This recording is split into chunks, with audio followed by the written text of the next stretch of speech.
नमस्कार दोस्तों, स्वागत है आपका लिंगराज टेक्नो चैनल में। तो दोस्तों, बहुत दिनों बाद हम एक नए टॉपिक पे वीडियो लेके आए हैं और ये टॉपिक है हमारा दोस्तों, बहुत ही इंपॉर्टेंट टॉपिक है दोस्तों, सीमेंटेशन।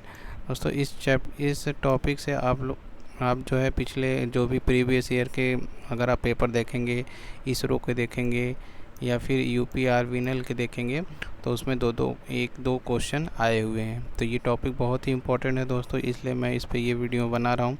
और ये जो वीडियो है ये दोस्तों निम्मी की जो फ्यूचर थ्योरी की बुक है उसके द्वारा ये बनाई जा रही है। तो ये बहुत ही ऑथेंटिक जो है बुक होता है और इसी के द्वारा हम ये वीडियो बना रहे हैं। तो दोस्तों, मैं अभी इस चैप्टर को, इस टॉपिक को क्लियर करूँगा अच्छे से, और उसके बाद इस चैप्टर करने के बाद ये टॉपिक क्लियर करने के बाद दोस्तों हम कुछ जो इस टॉपिक से रिलेटेड जो प्रीवियस ईयर में क्वेश्चंस आए हैं उनको मैं आपको दिखाऊंगा, जो कि मैं वीडियो के लास्ट में आपको दिखाऊंगा। तो पहले इस टॉपिक को क्लियर कर लेते हैं, उसके बाद हम उन क्वेश्चंस को देखेंगे जो इस टॉपिक पे इसरो में और यूपीआरवीएनएल में जो आए हुए हैं। तो उन क्वेश्चन को मैं आपको दिखाऊंगा। तो चलिए दोस्तों, वीडियो को स्टार्ट करते हैं। तो थोड़ा सा इसको बड़ा कर लेते हैं ताकि आपको और अच्छा से दिखे। तो दोस्तों, हमारा ये टॉपिक क्या है? सीमेंटेशन।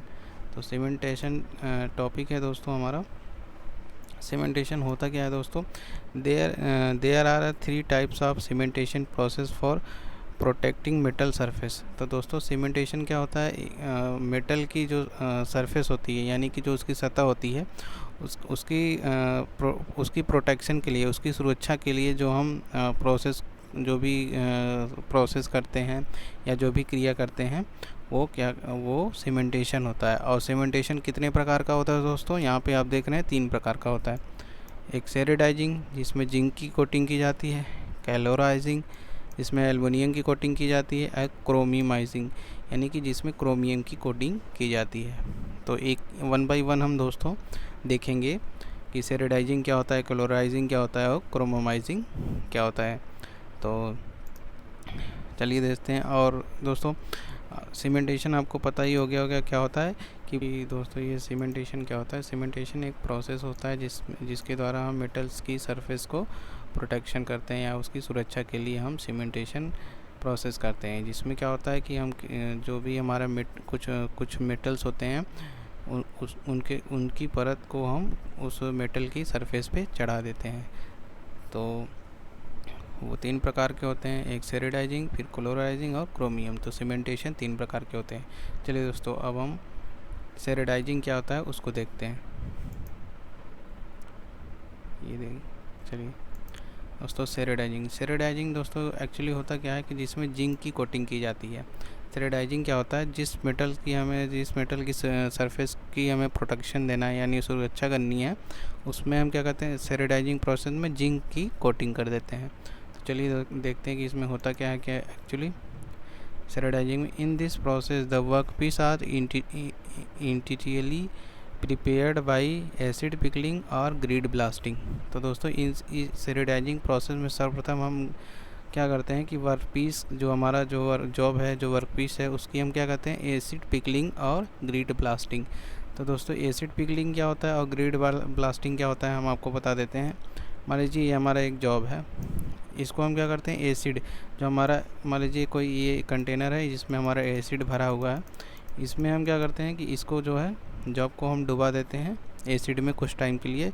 जिससे क्या होता है कि हमारा जो वर्क पीस है, इसमें जो डस्ट है या फिर जो भी इम्प्योरिटीज़ है, ये सरफेस एकदम साफ़ हो जाता है, यानी कि क्लीन हो जाता है। तो उसको हम क्या कहते हैं, एसिड पिकलिंग। और आपको दोस्तों बता देते हैं ग्रिड ब्लास्टिंग क्या होता है। ग्रिड ब्लास्टिंग क्या होता है दोस्तों?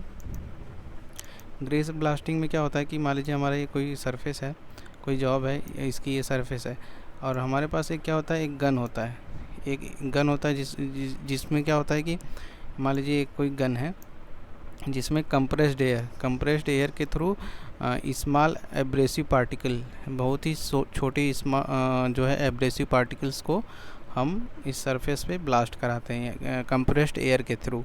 यानी कंप्रेस्ड एयर में हम क्या करते हैं कि स्मॉल साइज के जो एब्रेसिव पार्टिकल होते हैं उनको कंप्रेस्ड एयर के माध्यम से हम इस पर ब्लास्ट कराते हैं, यानी कि फोर्स करते हैं। तो हमारी ये जो सरफेस होती है वो साफ़ हो जाती है, यानी कि क्लीन हो जाती है, जिसमें जैसे कि इसमें अगर डस्ट है, रस्ट है, या फिर जो भी इसमें इम्प्योरिटीज़ हैं वो साफ़ हो जाती हैं।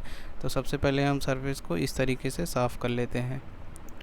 उसके बाद क्या करते हैं दोस्तों, they are when placed in a rotating steel barrel containing zinc powder. उसके बाद हम क्या करते हैं कि एक बैरल आकार का जो हम बता रहे स्टील बैरल में हम जिंक पाउडर जिसमें भरा होता है उसमें हम उस पीस को रख देते हैं।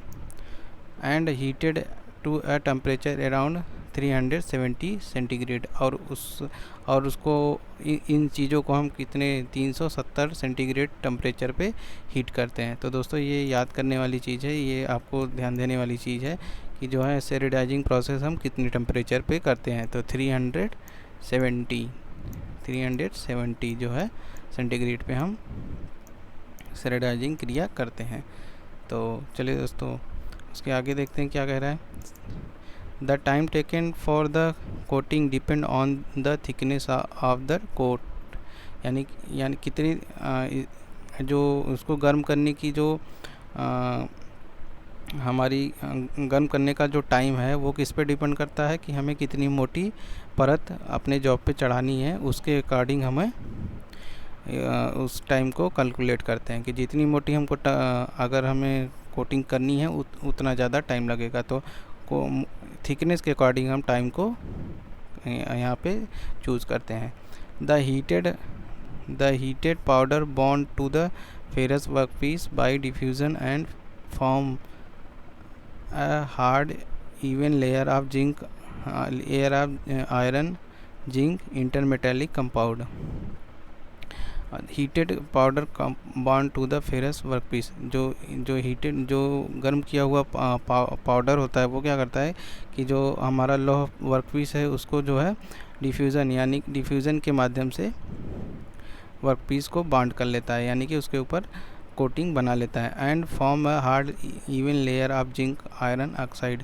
और एक क्या बनाता है, एक जिंक आयरन यानी इन दोनों के मिश्रण से बना हुआ एक लेयर मिश्रण के बना हुआ कंपाउंड को उस कंपाउंड से उसकी लेयर बना देता है।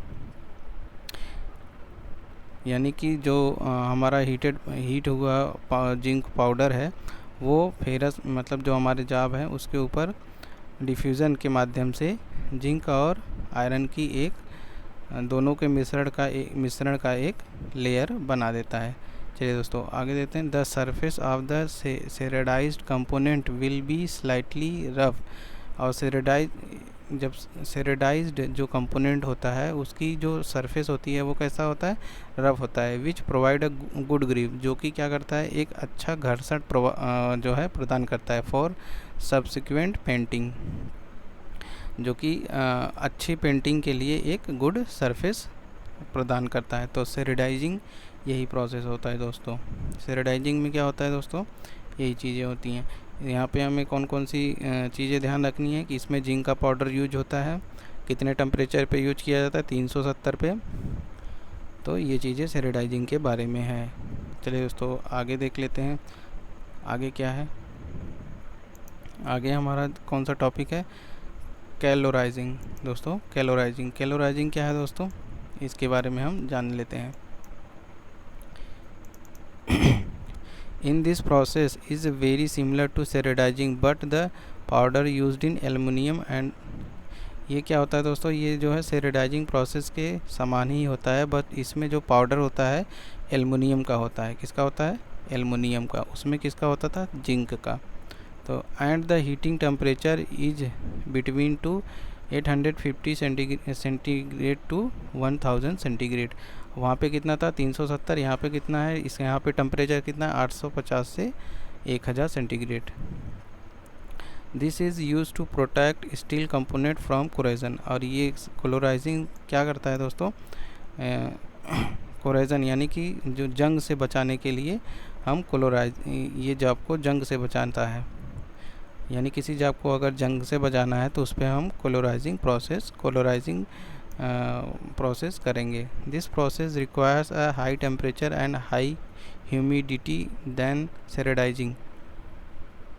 यानी कि ये क्या होता है, ये सेरेडाइजिंग प्रोसेस से थोड़ा महंगा ही होता है, क्योंकि यहाँ पे क्या होता है, इसमें हाई टेम्परेचर यूज होता है और हायर ह्यूमिडिटी और अधिक आर्द्रता की ज़रूरत पड़ती है सेरेडाइजिंग के अकॉर्डिंग, सेरेडाइजिंग से ज़्यादा। तो यहाँ पे क्या याद करने वाली चीज़ है कि क्लोराइजिंग में कौन सी पाउडर यूज होता है, एल्युमिनियम का। और ये क्लोराइजिंग किस टेम्परेचर पर किया जाता है, 850 से 1000 सेंटीग्रेड। क्यों किया जाता है, किसी भी जाप की सरफेस को रस्ट यानी कि कोरेजन यानी कि जंग से बचाने के लिए। तो चलिए दोस्तों, अगला ये हमारा था क्लोराइजिंग। आगे हम देख लेते हैं। आगे जो हमारा प्रोसेस है वो क्या है, क्रोमोमाइजिंग। ये थोड़ा सा नीचे कर लेते हैं, ये रहा। चलिए दोस्तों, अब क्रोमोमाइजिंग देख लेते हैं। क्रोमोमाइजिंग क्या होता है दोस्तों, वीडियो थोड़ा सा लंबा हो रहा है दोस्तों, पर इसमें क्या होगा कि आपके आने वाले एग्ज़ाम में जो भी UPR विनल है या फिर इसरो का है, उसमें आपको ये टॉपिक बहुत ही ज़्यादा हेल्प करने वाला है। इसमें से आपका एक क्वेश्चन 2 क्वेश्चन तो पक्का आएगा दोस्तों। तो पेशेंस बनाए रखिए बस और टॉपिक को क्लियर करिए। चलिए दोस्तों, अब देखते हैं क्रोमोमाइजिंग। दिस प्रोसेस है chromium rich surface. This provides a chromium rich surface. ये क्या क्रोमोमाइजिंग क्या करता है कि जो हमारा जो जॉब का सरफेस होता है उसमें क्रोमियम की अधिकता ज़्यादा होती है उसकी सरफेस में। The work to be chromized is bagged with aluminium oxide and chromium powder. जिस सरफेस को हमें क्रोमोमाइज़ करना होता है उसको हम एल्युमिनियम ऑक्साइड और क्रोमियम पाउडर की उपस्थिति में 1350 से 1400 सेंटीग्रेड टेम्परेचर पे गर्म करते हैं। एटमॉस्फेयर ऑफ हाइड्रोजन की उपस्थिति में to prevent oxidation of chromium.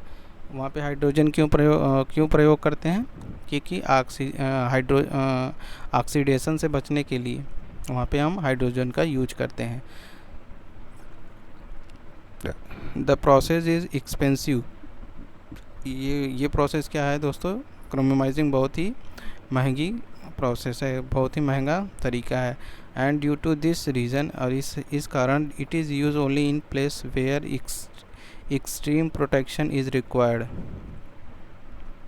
यानी जहाँ पे बहुत ज़्यादा सुरक्षा यानी कि सतह की सुरक्षा की ज़रूरत हो किसी जॉब की, वहाँ पे हम क्रोमोमाइजिंग करते हैं। क्यों, क्योंकि ये बहुत ही महंगा प्रोसेस है। This coating caused by the action of the acid in the atmosphere protect the surface of copper. ये प्रोसेस दोस्तों, जो क्रोमोमाइजिंग है, ये वातावरण में एसिड्स के द्वारा अपने आप हो जाता है, जो क्या करता है, कॉपर की सरफेस को सुरक्षा प्रदान करता है। यानी कॉपर्स की सरफेस पे एसिड के द्वारा एटमॉस्फेयर यानी वातावरण में एसिड्स के द्वारा होता है, जो क्या करता है कि कॉपर की सरफेस को सुरक्षा प्रदान करता है। तो दोस्तों, ये था हमारा सीमेंटेशन प्रोसेस, जिसमें क्या होता है, सेरेडाइजिंग होता है, क्रोमोमाइजिंग होता है और कैलोराइजिंग होता है। तो ये तो हमारा प्रोसेस था 3 सीमेंटेशन का, जिससे आपके एग्ज़ाम में क्वेश्चन आने वाले थे। हमने इन चीज़ों को जो है देखा। अब हम दोस्तों जो पिछले एग्ज़ाम में क्वेश्चन आए थे उसको देख लेते हैं। दोस्तों, ये क्वेश्चन मैं आपको लेके आया हूँ। ये देखिए, ये पेपर है, उसका स्क्रीनशॉट है, जो है कि इसरो का पेपर है, सतीश धवन अंतरिक्ष केंद्र। यहाँ पे आप देखिए क्वेश्चन क्या है। क्वेश्चन आप देखिए, सेरेडाइजिंग प्रोसेस इन्वॉल्व। तो सेरेडाइजिंग प्रोसेस में क्या होता है, chromium powder, lead powder, zinc powder, aluminium powder. तो यहाँ पे आप देख लीजिए कौन सा क्वेश्चन है। सेरेडाइजिंग प्रोसेस में क्या होता है दोस्तों, जिंक पाउडर होता है। तो यहाँ पे सी ऑप्शन सही हो जाएगा। तो ये देख लीजिए, आपको ये क्वेश्चन आया, स्टेरिलाइजिंग प्रोसेस कितने टेम्परेचर पे किया जाता है? 370। तो ये क्वेश्चन आगे दोस्तों बन सकता है, जो हमने आपको टॉपिक में बताया। चलिए दोस्तों नेक्स्ट क्वेश्चन देख लेते हैं। नेक्स्ट क्वेश्चन है, इसमें आप देखिए दोस्तों, ये जो है यूपीआर विनल का है पेपर, उससे मैंने ये स्क्रीनशॉट लिया है। तो यहाँ पे देखिए क्या है, स्टील पार्ट्स पर क्रोमियम की परत चढ़ाने वाली प्रक्रिया है। यानी कि स्टील पार्ट्स पर अगर क्रोमियम की परत चढ़ाते हैं तो ये कौन सी क्रिया कहलाती है? ऑप्शन देख लीजिए, क्लैडिंग, सीमेंटेशन, स्प्रेइंग और कैलोराइजिंग। तो दोस्तों क्रोमियम की परत चढ़ाने की क्रिया क्या है? सीमेंटेशन। यहाँ पे आप कैलोराइजिंग से देख के कन्फ्यूज़ हो गए। कैलोराइजिंग में दोस्तों कौन सा चढ़ाया जाता है? एल्युमिनियम। और क्रोमोमाइजिंग अगर होता है यहाँ पे क्रोमीमाइजिंग, तो वहाँ पे क्रोमीमाइजिंग में क्रोमियम चढ़ाया जाता है। क्रोमोमाइजिंग तो है नहीं, तो यहाँ पे सीमेंटेशन है, तो हम सीमेंटेशन ऑप्शन पे जाएंगे, क्योंकि सीमेंटेशन के अंदर ही वो 3 प्रोसेस आते हैं। तो दोस्तों ये था हमारा ये प्रयास, जो आपको एग्ज़ाम में, आने वाले एग्ज़ाम में एक दो नंबर तो दिला ही देगा। तो कैसा लगा है आपको ये हमारा प्रयास? हमको कमेंट करके ज़रूर बताइएगा। आगे अगर आपको किसी फीटर थ्योरी के या टर्नर, फीटर, मशीनिस्ट, किसी भी टॉपिक पे अगर निम्मी से कोई टॉपिक क्लियर करना हो तो आप हमें कमेंट कर सकते हैं। धन्यवाद।